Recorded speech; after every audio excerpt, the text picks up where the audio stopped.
go. Welcome to another edition of All Ball Chicago. I'm your co-host, Robert Bobby Reed, and I got the legend, the NBA veteran, the McDonald All-American, your host, Marcus, living in the building. What's up, Marcus? What's up, my beautiful people? Marcus got froze out, but All's we got well. a special guest in the building today. One of my all-time favorite guards for the 6'2", 6'3" guards. Out of the state of Milwaukee, Wisconsin, drafted in the first round, 1985 by the Portland Trail Blazers. Presently the head coach for the University of Portland. Give it up, man, for my man Terry Porter. What's up, TP? What's up, fellas? How we doing in the Windy City tonight? Man. Beautiful, man. It's nice out. Man, this is Yes, great. sir. Man. So TP, man, we happy to have you on, man. We gonna have some fun like we always do. And we just gonna start off, man, by your accomplishments and what you've been doing, and we'll end up with the college, you coaching and doing your thing. But let's talk about your career, your upbringing, growing up in Wisconsin. What was basketball like growing up in Wisconsin? So it's probably like anywhere, man. You had to go to the park. You had to kind of find a game. You got to get after it. I had two older brothers, so that's anybody got older brothers, it's a beat down coming, right? They drag you out. They playing one-on-one. They teach you a lot about basketball and about being tough. And I blessed them to have that maturity around me and talk about the game and always taking me out to the park. I always had to sit on the side though. I couldn't get in the big man's game. I had to watch and wait. They used to drag me out there early Saturdays where we can get out there and get after it. Try to get better, man. Right. Yeah, like you said, I'm pretty sure it was similar to Chicago, going to those parks, battling, trying to get your name, trying to get that rep, out there on the court and doing your thing out there. But you were a big guard, right? I consider you a big guard. You're 6'2", 6'3"? Yep, 6'3", yep. So you were more like a big guard. So I think you could play in this era, the era that, we seeing now with the big guards. Tell us a little bit, Terry, about, how it all came about. You wasn't probably, recruited like most guys, on a high level. Yeah. What kept you going, to be that point guard that you turned out to be when you got drafted into the NBA? But let's go to the college scene first before we get to the NBA. Yeah, I think, I was definitely a late bloomer. It's weird early in my career. So, I'm aging myself. My high school years didn't have freshman year. So by the time I got to high school, it was just 10, 11, and 12. So my middle school, 7, 8, 9. So I played on the Boys and Girls Club team my 9th grade and my 10th grade. And so I didn't go out to high school ball to my junior and senior year. Our team, I went to South Division. And by the time I got to high school, our junior varsity team was a pretty good team. I didn't think I was going to make the cut, so I decided not to even go out. I stayed on the Boys and Girls Club team. Well, I felt good. I was getting minutes. I was playing. I was starting. Our team was pretty good. And so then my junior year, I decided, man, I got to go out. So I worked on my game that summer between my sophomore and my junior year, really try to get as good as I can and ball handling skills and shooting. And went out and made the team, but I wasn't even a starter my junior year. I came off the bench my junior year. And so I came off my junior year, I made all conference my junior year, still coming off the bench, and made it my senior year. And then, Coach Bennett saw me at a game we were planning to go upstate, and we were playing another school. Coach Bennett wasn't even there to see me. This is how crazy people don't realize. He was there to see somebody else on the other team. Wow. He was there to see somebody else on another team, and his wife, his wife is the one who checked him and gave him a little elbow. Said, look, you need to stop checking out that number 30 and start checking out the other number 30. And that was me. And I was doing a little work, I was doing a little work in that game. So, after that game, because at the time, again, you mentioned it, Marcus, I was coming out of high school. Like I said, I had mostly Wisconsin schools, Whitewater, Green Bay, there was Oshkosh. So those were group. Besides Green Bay at the time wasn't even D1. They were D2. Right. Back to history, they was going to the national championships, but they were D2. So I didn't have a D1 recruiting me at all. It was D2, and then all the Wisconsin schools looking at me. NAI, they were NAI, and now most of those schools have turned to D3 now. So Coach Bennett liked me, gave me his card. You know, at that point, because I didn't know, man, I thought my basketball career was over. I'm like, where am I going? You know, I had a few schools talking to me, and I was like, is this it? Is this it? And, you know, we lost. We never made the state. And so I'm thinking, you know, that's my last run. Got to talking to Coach Bennett. And he said, you need to come up to Stevens Point, check out the campus, check out our program, meet some of the guys on the team. And decided to go up there. And I tell you, man, from Milwaukee to the middle of Wisconsin, I don't know if I've been from Milwaukee to the middle of Wisconsin, but ain't many of us in the middle of Wisconsin. It was only, we had two other brothers on the team, and they both from Milwaukee. So obviously I connected with them right away. And both of them had played in the conference and was pretty good players. Both of them was all conference players. And then at the last minute decided to go up to Stevens Point. And so it was a blessing. I liked the way Coach Bennett talked to me. He was honest. You know, I'm going to push you. I'll make you the best college basketball player you can be. And again, you talk about the way your basketball game evolves.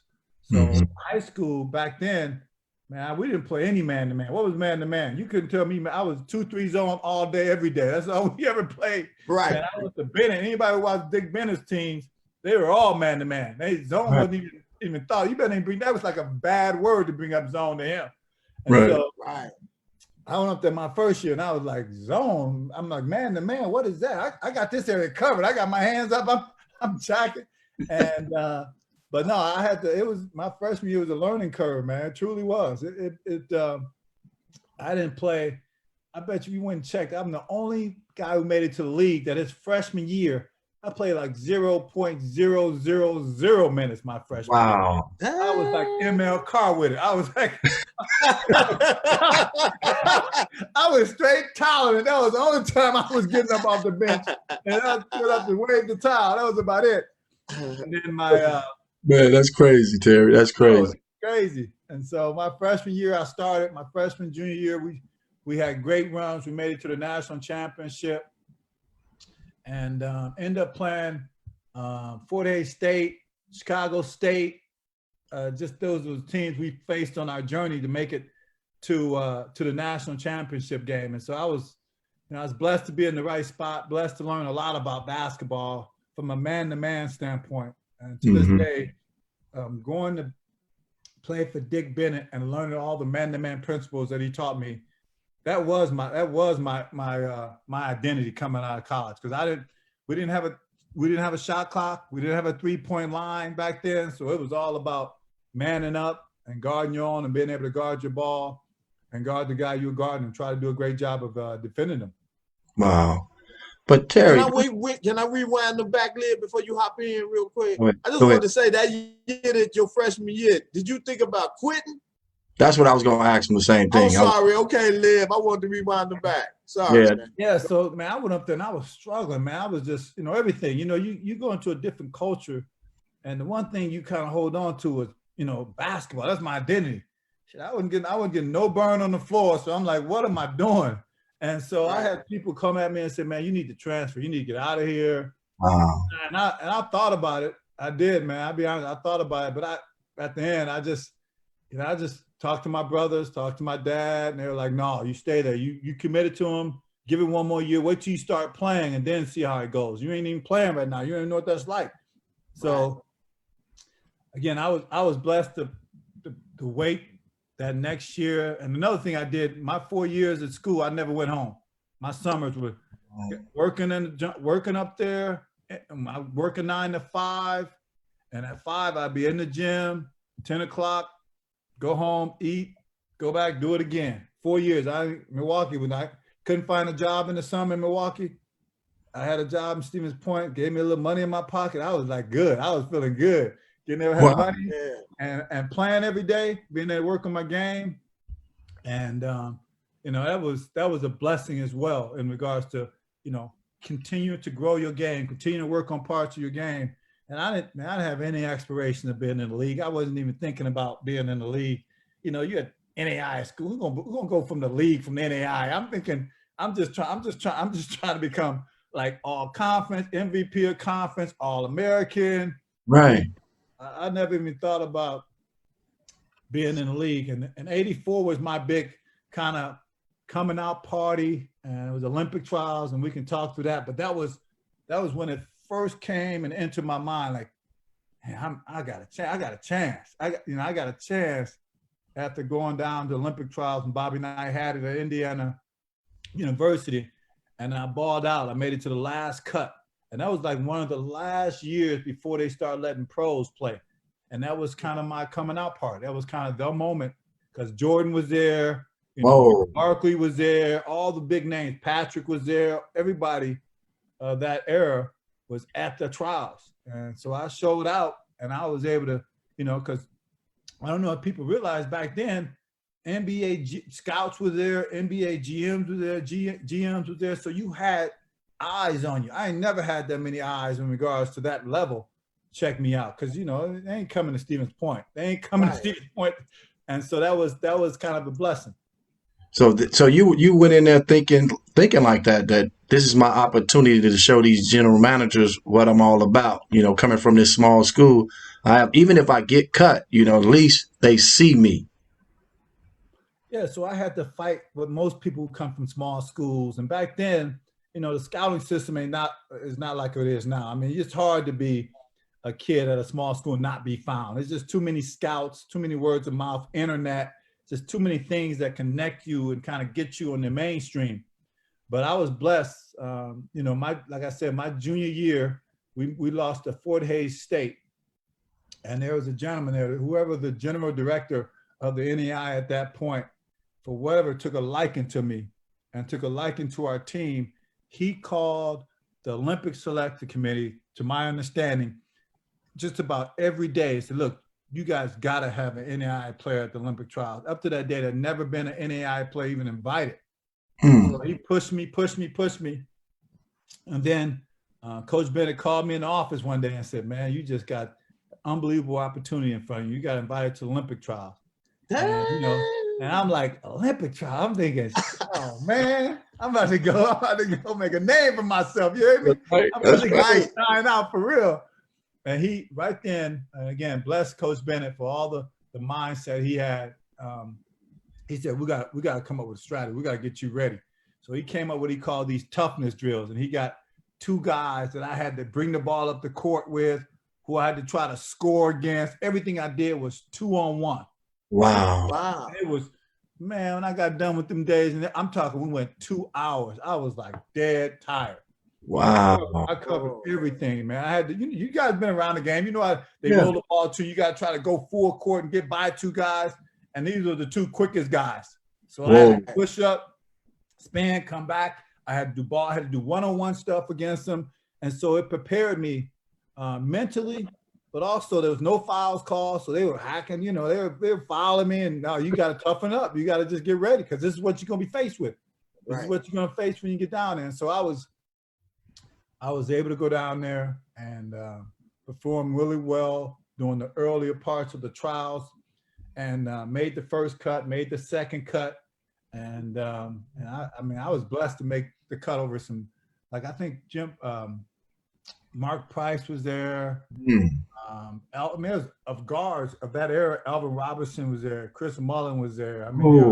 Leon Wood was there. There was some big scores and guards that just came on a whole national level. I mean, it was crazy, the type of guards they had with that team. Alvin Robinson was there. That prepared you. He put your hands on you. Alvin Robinson put your hands on you, boy. You ain't going anywhere. Right. You ain't moving. You ain't moving when he put your hands on you. And so I was, I just balled out good enough to got Bobby Knight and everybody's attention. And then, believe it or not, and again, I caught the chicken pox. I caught the chicken pox. So I had to go back home, and everybody has their feel about Bobby Knight. Most people are either hot or cold, but the way he treated me during this whole process, man, to this day, I have so much respect for this man. he could have easily said, man, you from an NAIA school, go home, good try. He said, no, you deserve the right to come back and fight.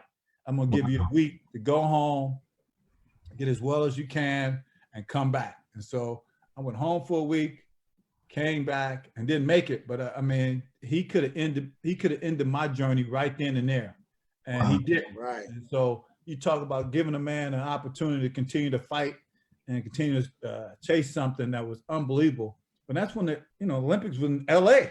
They were in the States.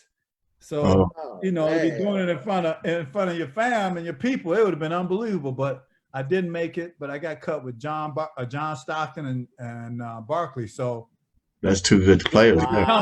Pretty good company. They both had 17-year runs. So I felt good about that. Right. But Terry, you know what? Because you had 17 years. Yeah, I put 17 in. I was blessed. Yeah, them 17 good ones. Yeah, let's rewind it back a little bit, like what we did early, because I pay attention to our guests a lot. You mentioned something where you said you didn't leave the campus when you didn't play that much and you got a job. Where did you get that work ethic from? Was it your parents? You had to see somebody that you had to emulate a little bit to see that and want to do that. Yeah, I mean, my dad and my brothers, man. My dad was a hardworking man, worked in a factory, typical Midwest dad, worked in a factory all his life. Had to get up early, had to grind, blue collar worker. And my brothers played sports. They were track stars, played some ball. They both played ball, went on to play a little ball in college. But my brothers, man, whenever they had a chance to come home, they always took me to the gym. They always went to the playground with me. Come on, man, let's go to the playground. They always work with me and work with my game. So, big brothers do. They put me underneath their arm. They took me and always talked about, you got to be tough. You got to play this way. This is the way you got to play. It's kind of like, back in the day, you had those playground legends, and they just watch out for young guys coming up. They just watch out, especially when you came from a certain area. Yo, man, you got to be repping. It was Atkinson Park where I came from. So everybody from Atkinson Park, it was all about repping Atkinson Park. And so when young guys came on the scene that they thought they had some potential and was going to go on to play for a scholarship school, they were all on them. Look, you got to do this. Don't do that. You see my man over there? Don't do that. You got to be like down for this. You got to be working on your game. And they always watched out for you, man. It was just a respect factor. Ballers always watched out for ballers, man. They knew where they were. They tried to make sure they went to the right spots to try to learn and try to get better.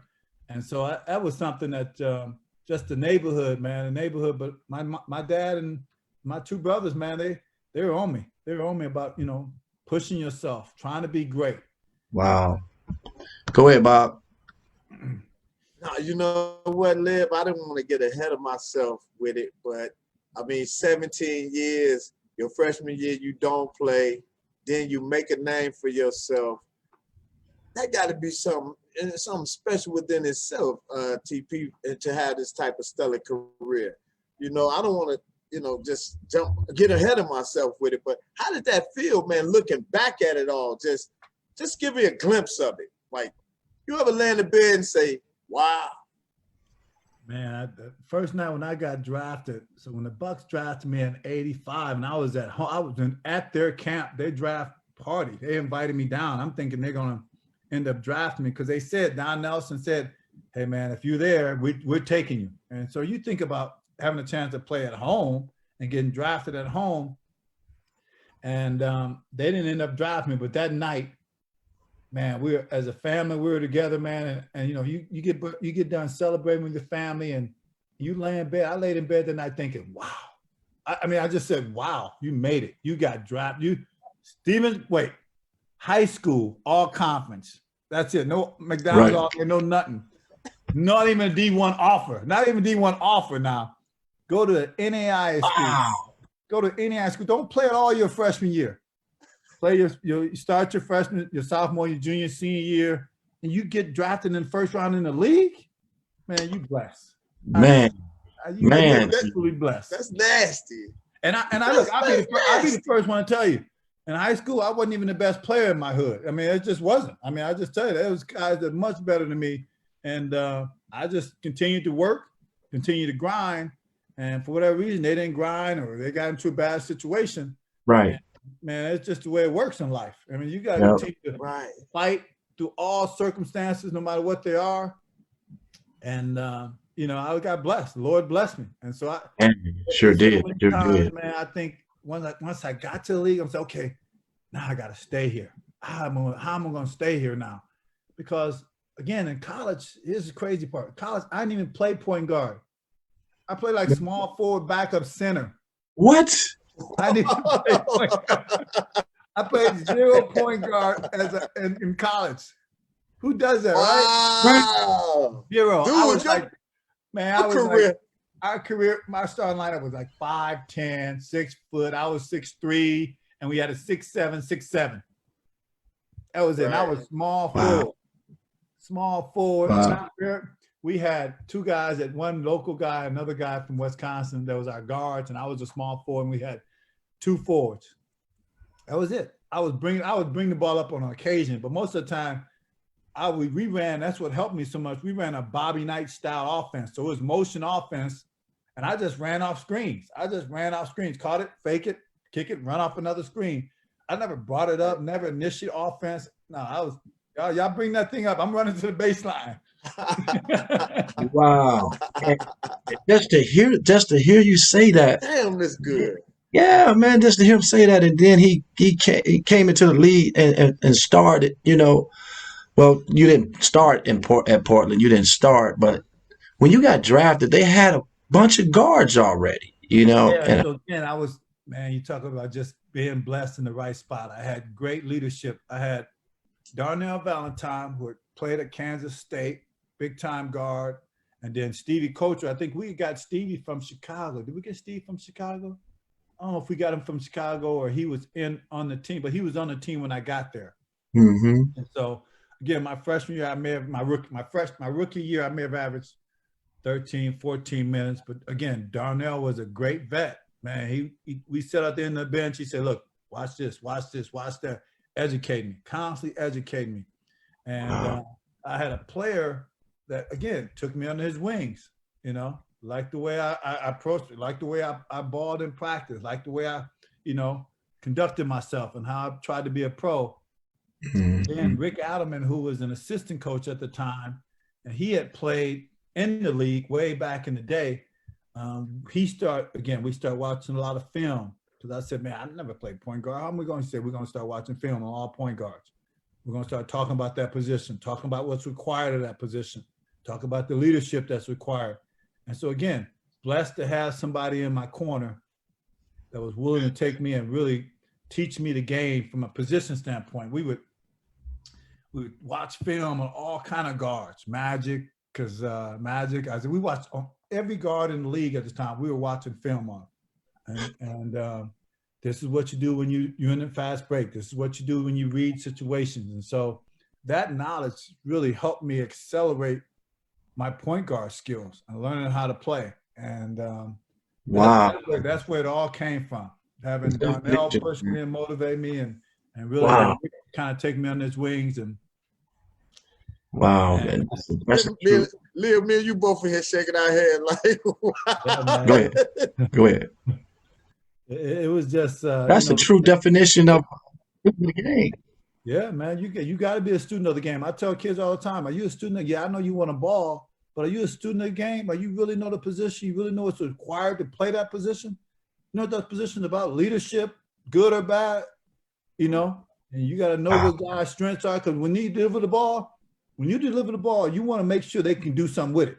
You ain't just giving it to them just so they can play with it. What good is that? No, you want to try to get an assist. Get it to them when they can shoot it or drive it.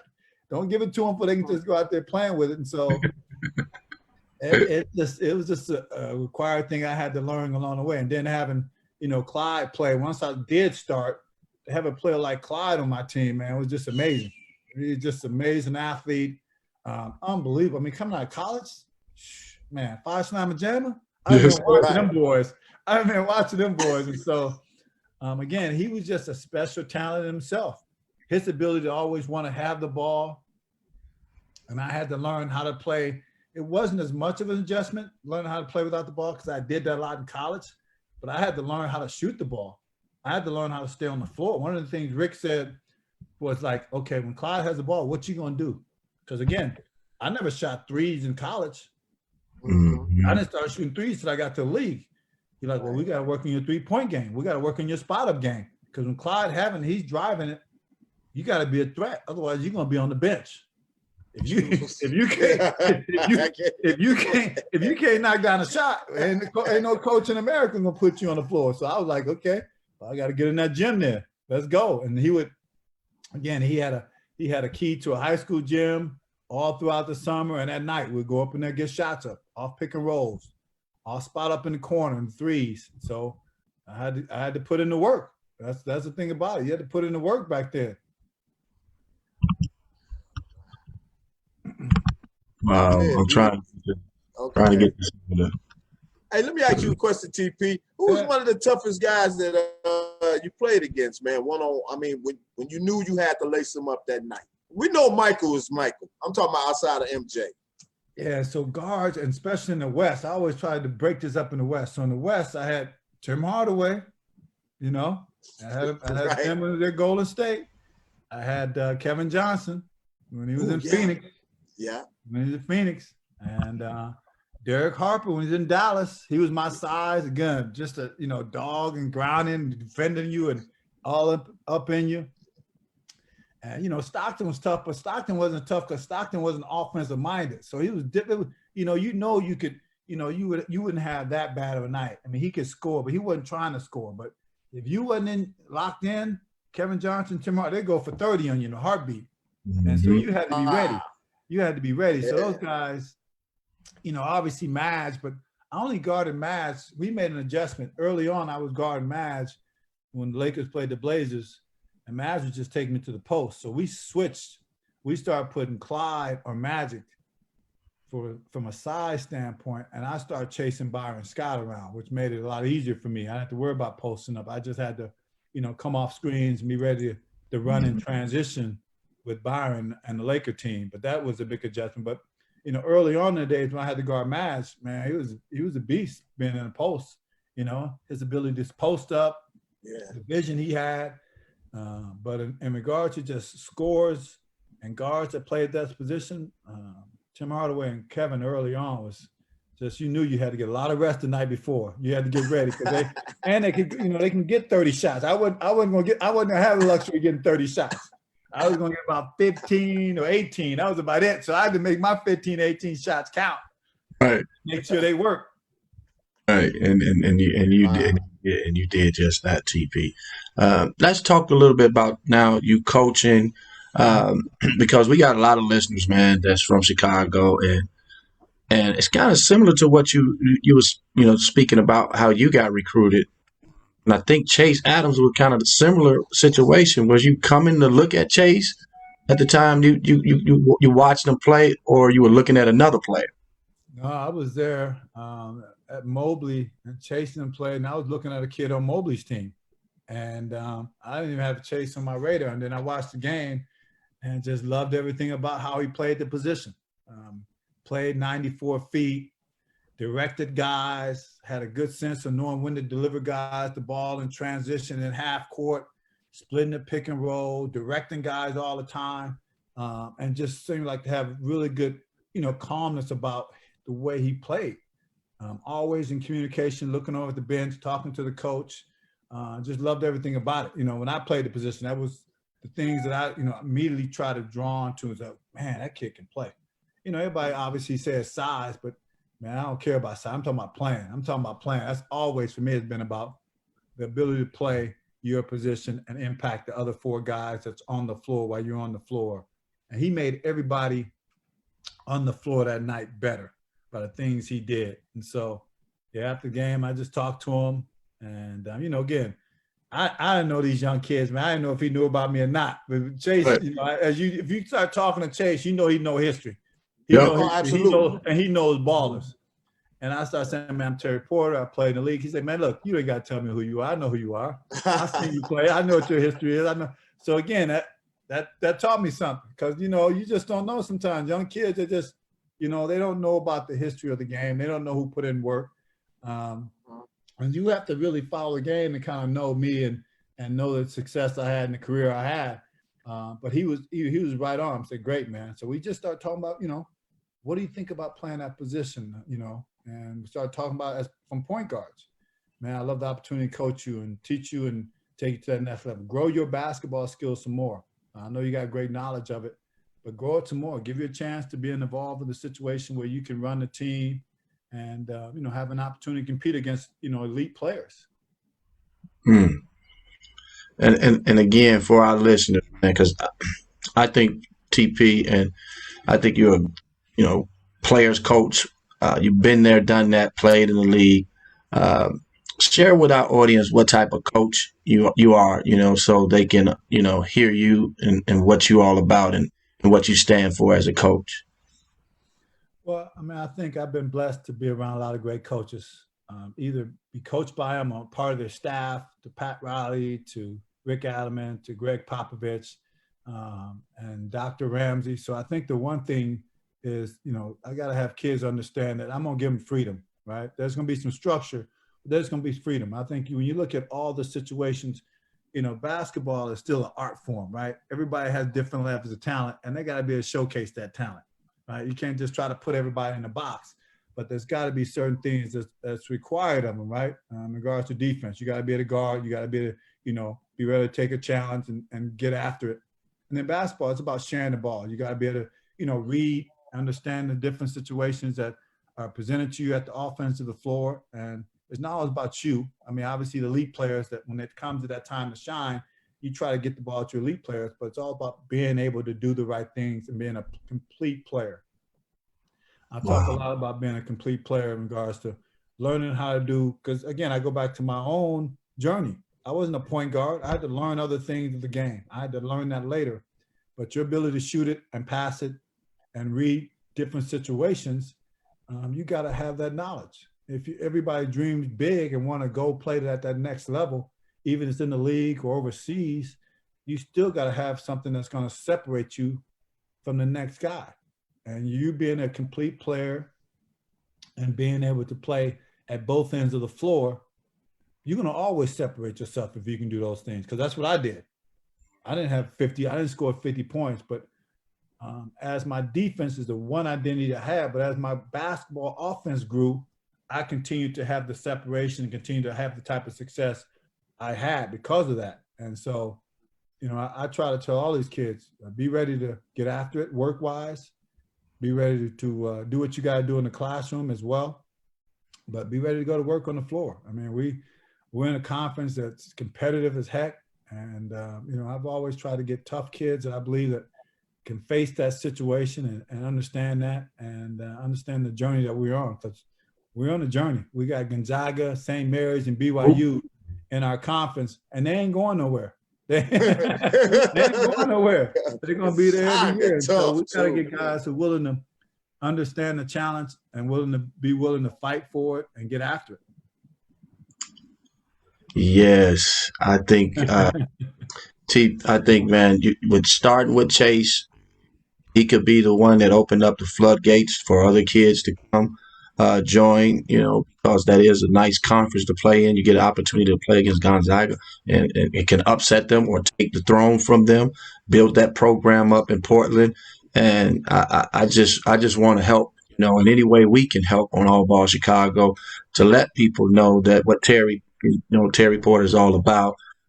Because you are an African American coach, doing some things to try to help African American kids be the best basketball player they can be on and off the court. So I just love having guys like yourself on our show, man, just to share your light, share some of your knowledge to the next generation. But I do think, man, it's your time to shine. Anyway, anything that we can do to help, to get the word out about your university, about what you're doing, we definitely gonna do it. Well, I appreciate it. Let me ask him something too. But he coached in the NBA for a period before he went to college. How was that transition, coaching them rich millionaire dudes and then coaching these young amateur dudes? Well, I mean, the NBA guys were, much more skilled, and it's a profession for them, right? So it's about, them locking in and trying to, establish themselves to the point where they put them or their families in a financial situation they're set for life. So the ability to grind at that level is wholly different. They don't have the things that a college player, collegiate player has on his plate. They ain't got to worry about academics. They ain't got to worry about, just dealing with day-to-day stuff in regards to just social stuff. At the pro level, it's all about being basketball 100%. And so guys who have the talent early on and understand that, they're able to continue their careers. And guys who don't, guys think too much about the life and not about the game, they don't get it. They don't make it. They don't make those journeys. They have all the talent, and for whatever reason, they didn't put in the work, or they got sidetracked by something else that took away from their ability to continue to grow their basketball knowledge and their skill set to the point where they are able to sustain a career that they want it, and everybody who are around them, their family and friends want. One more, Liv. Go ahead. Do you think that to piggyback off what you said, the image of the NBA for young guys, it's like the lottery, it's like the life, it's like the glamour. Mm-hmm. That's all they see. Do you think that they being misguided by that image, man? That is more work involved than it really is, Yeah, I mean, I think that's a hard lesson that they have to learn early on. And they hope that they have some veterans on those teams that's going to teach them that, right? You hope you're around a bunch of veterans who is going to teach them how to be pros. And like big brothers, man, it's like a brotherhood. Hope you got the right type of brothers that's going to be teaching you the knowledge of how to be a pro. It ain't about what you're just trying to do on the court. It's also how you conduct yourself within the people in the office, how you conduct yourself when you're in a sponsor event, how you conduct yourself when you go out to the community. I mean, all those things are a reflection of your name, right? A reflection of your mom name, your dad name, right? The Johnson or whatever, Porter. And so it is not about, and everybody gets caught up in the glamour. Don't get me wrong, the glamour is good, but if you get caught up with that too much, you're going to miss the rest of it. And the rest of it is going to cost you to not be in the glamour for long, to be able to get a second contract or a third contract where you really, you're talking about the opportunity to provide for generations. I mean, you're talking about for your kids, you're talking for sisters. I mean, the money that kids are getting nowadays, man, you're talking about great grandkids you can set up. I mean, you're talking 300-400 million. Man, you can set up, a small community if you wanted to. I mean, it's crazy the opportunity that they have in front of them and the opportunity to build their brand on a global level. And so, obviously we didn't have all the global exposure that the kids got today. I mean, the international players are in the league and teams are going over there on a regular basis, and guys that have shoe contracts, they're going over there on a regular basis. And so the ability to really just, set yourself up for life and set your family up for life. And it's there. And the rosters are bigger, the numbers are bigger. And so it's about you understanding about, everybody go through those early days, you out there, you hanging, you trying to do, and then at some point you got to lock in and understand what being professional basketball is a business. It's a business, and it's about you being able to do your job. And when you don't do your job, there's somebody else coming in that door behind you that's willing for the opportunity to do your job for you. And the people who make those decisions, and for whatever reason, if you're doing something that's not of a reflection of the organization or a reflection of the GM, and you got another kid coming in, they're gonna roll the dice on another kid. You done got your window to shine. You done got your opportunity. You only get one opportunity for the most part to really show, an organization that you have the skills on the court, but you know how to conduct yourself off the court to be able to continue to get contracts. There's many guys that, 10, 11, 12 guys, they stayed on for another 4 or 5 years because they knew how to play. They knew how to play well enough in practice to push the other guys, and knew they wasn't going to be able to get much burn, but they knew the business of basketball, and that's a huge factor.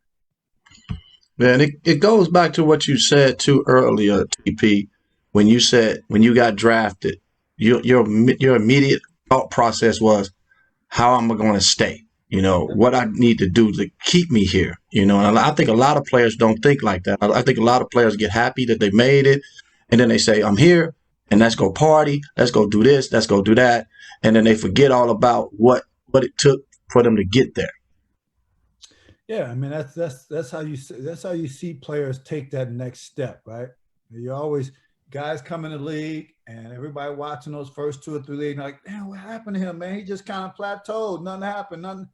He got too much. He enjoyed too much of the life, right? I mean, I don't know how else to say it. He enjoyed too much of the life and didn't understand that in order for him to continue that journey and continue that upward journey, he's got to be in the gym. He got to be in the gym. He got to be working. I mean, that's the thing. I think you start looking back to every era has guys that just are grinders and they put in work. Beverly put in work. I mean, that kid put in work. Yeah. You know he worked. You know what you about to get when he come to the gym. Right. You better be ready, right? I mean, he just coming with it, and so you just got to be ready. And you know, his journey is the journey. Yeah. Right? He didn't have anything glamorous coming out. He had to grind for it. Yeah. You know, some guys have it and understand and appreciate the opportunity and want to make sure they don't let it, you know, go and fall by the wayside. Mm-hmm. That's real, man. That is real. Yeah, man. TP, man, you definitely you dropping some straight knowledge to our listeners, man. They really enjoying it too. I see the comments rolling in, but just before we go, actually, Robert Reed, my co-host, got a guard too, man, that's playing out in California. So maybe you can check him out. You know, maybe we'll send you a video or something. I know you can't do too much recruiting right now, but he's out in California at a JUCO, so we looking for a home for him as well. We can watch videos. We can watch videos. There's no restriction on videos. Okay. Yeah, we'll get that to you, man. And because we all about trying to help kids too, that may have been lost in the shuffle. I mean, his son got a similar situation. College was overlooking him, and then he had to go the JUCO route. Even though he qualified, he had to go the JUCO route and just try to get some looks. But man, we try to help kids and bring people on like yourself to share some of your knowledge with our audience and our listeners out there to understand what it really takes. So before you go, I want you to just drop some knowledge to our young listeners who may have a parent that may have a kid that wants to get involved in basketball. And I already know kind of what you're going to say because you already painted the picture earlier. But if you can, sum it up in something like a small package and just, let everybody hear it. Well, I think the first thing is the kid has to have a passion for the game, right? He's got to be willing to put in work. He's got to be willing to, again, he may not have a gym. I never had an indoor gym when I was growing up. I just didn't have any. Besides, I was down the street with a ball in my hand in front of the porch, bouncing it, dribbling it, And when those street lights came, I had to be in front of the porch. So I was dribbling back and forth. But the opportunity to get in the gym now, and the opportunity to really work on your skill is greater today than it was back then. And so you got to find somebody you can trust, somebody you get in the gym, older sibling, somebody on the block that play ball, and just work on your skills. Work on your skills, and then work on the academic piece. I mean, I think a lot of times because of the foundation that we come from, an academic piece, that's something that's important, and you can't overlook that. You can't overlook that, and that will definitely give you more opportunities if you got your books straight. You just got to understand that's just as important as the ball because it's going to open up more schools. That's the bottom line. If you're qualified, if he becomes a qualified, then every school and the nation's going to be looking. When you're not a qualifier, you have to look for another opportunity to get your grades up there. But if you start off as a qualifier, then you got to do what you got to do. Try to get with an AAU program that you feel is going to help you. I'm not a big fan of AAU overall. I think overall they don't teach enough. They play a lot of games. I think they play way too many games. I like to see them cut games back and have kids in the gym more and working on skills because people always tell me, what about these international kids? Man, they're invading the game right now. I said, well, they practice more. They That's don't right. play all those games. Anybody, ask anybody who's been overseas and experienced that style. They practice, although they practice twice a day, but one of those practices are all about skills, shooting it, dribbling it, playing breakdown situations, 2-on-2, 3-on-3. That's how you learn the game. You just playing games all the time is not teaching you as much as you need to know from a skill in regards to continue to grow your game. And I think that's something that we need to get back to it, especially at the grassroots. Mm-hmm. Kids, I'm all for AAU because I think it's great to have kids travel and be a part of a competitive environment and having a chance to see, again, other kids on a national scale. I never got to see that. I got mostly kids in Wisconsin, and you don't know how you measure up against kids in Wisconsin. I think it's important that they have that opportunity, but don't forget about the piece that's most important, and that's your individual growth. That's your individual growth. And what position are you playing? And can you guard that position? Are you skilled enough to play that position? And those are things that parents, whoever has a kid, got to start asking themselves that. Where are you at? Where are you at? Where's your shot at? Where are you shooting from the line? You know, what kind of ball handling skills you got? Those are the things that you got to be on a strong understanding and be truthful with yourself about those situations. And go out, and I go back to it because you gotta be willing to put in the work. Mm. You gotta be willing to put in the work. That's the bottom line. If you put in work, you're gonna put yourself in a position to get an opportunity, and that's what everybody gets. You get an opportunity. What are you doing with it? Wow, man, TP, you did it again, man. I mean, it's like. And before I go, I want you to Chase did tell me to tell you this. He said, "Tell Coach that I am not coming out of the game this year." I'm